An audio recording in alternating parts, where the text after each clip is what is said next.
ఈ అరబ్బీ వాళ్ళు ఏం చేస్తారంటే 1 కిలో, 2 కిలోలు అయితే మాంసం అయితే తీసుకోరు. వాళ్ళకైతే ఒక పొట్టేలైతే కోసుకుంటారు వాళ్ళు ఇంటికి. హాయ్ హలో ఫ్రెండ్స్, ఎలా ఉన్నారు? మీరంతా బాగున్నారు కదా? మా కఫీల్ అయితే కొంచెం పని అయితే చెప్తున్నాడు, చూపిస్తాను చూడండి.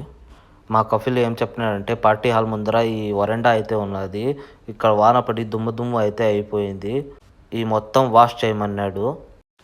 నేనైతే ఇట్లా నీళ్ళు పడతా ఉంటే వీళ్ళైతే నీళ్ళు అయితే బయటికి తోస్తున్నాడు. ఈవిడ వచ్చేసి బెంగాలీ వాడు అన్నమాట. పార్టీ హాల్లో చాగా చేసి వాళ్ళు అరబ్ వాళ్ళకి తాపిస్తూ ఉంటాడు.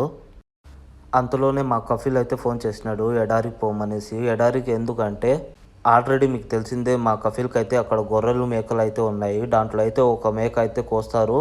అక్కడ ఇంటికి అయితే మాంసం తీసుకొని రామన్నాడు. అందుకోసం అయితే పోతున్నాను.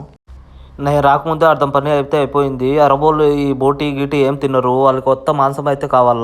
మటన్ తీసుకుని రూమ్కి అయితే వెళ్ళిపోతున్నాను. వీడియో నచ్చితే సబ్స్క్రైబ్.